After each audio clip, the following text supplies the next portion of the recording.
Friends, स्वागत है आपका अपना चैनल एचएससी मित्रा में। आज हम एचएससी मित्रा में जानने वाले हैं क्रेन क्या है, क्रेन का इस्तेमाल करते समय हमें किन बातों का ध्यान रखना होता है, क्रेन सेफ्टी में लीगल कंप्लायंस क्या क्या होते हैं, साथ ही क्रेन का स्टैट्यूटरी कंप्लायंस को सुनिश्चित करना होता है। ये सब आज हम एचएससी मित्रा में क्रेन के बारे में जानेंगे, क्रेन सेफ्टी के बारे में जानेंगे। तो स्टार्ट करते हैं। क्रेन क्या होता है? क्रेन एक ऐसी मशीनरी मोबाइल इक्विपमेंट है जिसके द्वारा वेटेड मटेरियल को उठाने में ताकि एक जगह से दूसरे जगह शिफ्ट और लिफ्ट करने में उपयोग में लाया जाता है, उसे क्रेन कहते हैं। ठीक है, अब हम जानेंगे टाइप्स ऑफ क्रेन के बारे में।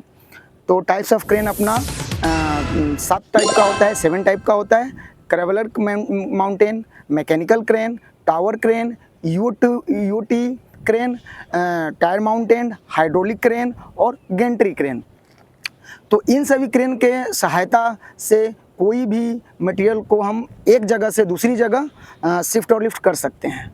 अब हम बात करने वाले हैं क्रेन में क्या क्या हजार्ड होते हैं। तो सबसे पहले होता है improper crane setup, overhead electrical power lines, overturning of cranes, sudden release of load, structure failure, falling object, wind condition, falling overloading, mechanical failure. ये सब क्या है?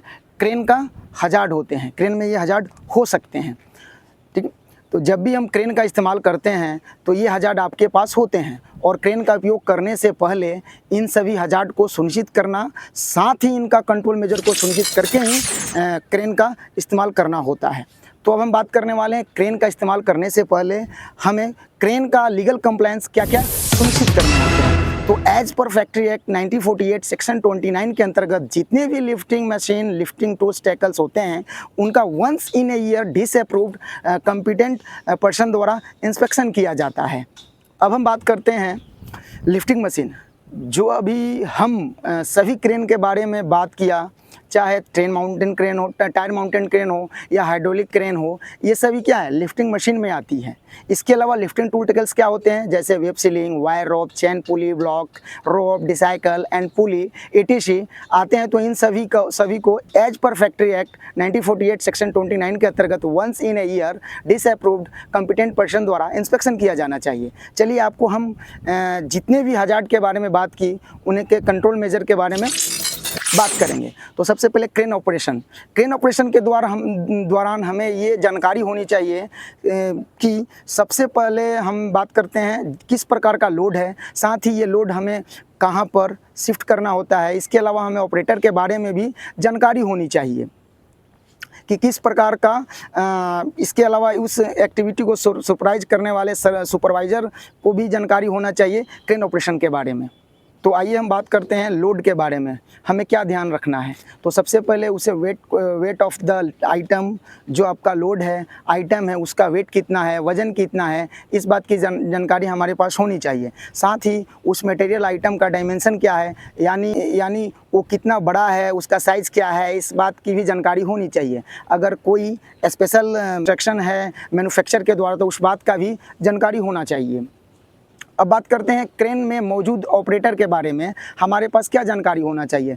हमें तो पहले ये सुनिश्चित करना है उस क्रेन में जो मौजूद ऑपरेटर हो वो प्रॉपर ट्रेंड हो, उसके पास अच्छा खासा एक्सपीरियंस हो क्रेन ऑपरेशन का, उस ऑपरेटर के पास वैलिड लाइसेंस है कि नहीं, इस बात का भी सुनिश्चित करना होता है। साथ ही आपको ये सुनिश्चित करना होता है क्या वो ऑपरेटर अवेयर है जो भी मेथड से आप हैंडलिंग करने वाले हैं उसके बारे में।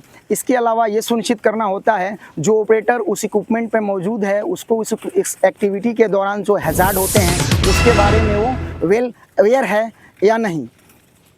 अब हम बात करेंगे सुपरवाइज़र के लिए क्या सुनिश्चित करना होता है। सबसे पहले आपको ये सुनिश्चित करना है उस एक्टिविटी में जो मौजूद जो डेडिकेटेड सुपरवाइज़र है क्या वो वेल ट्रेंड है मटेरियल हैंडलिंग में, क्या वो फैमिलियर है, जो स्टैट्यूटरी रिक्वायरमेंट है, जो लीगल कंप्लायंस होते हैं, क्या वो सुपरवाइज़र कैपेबल है इमरजेंसी हैंडलिंग के लिए।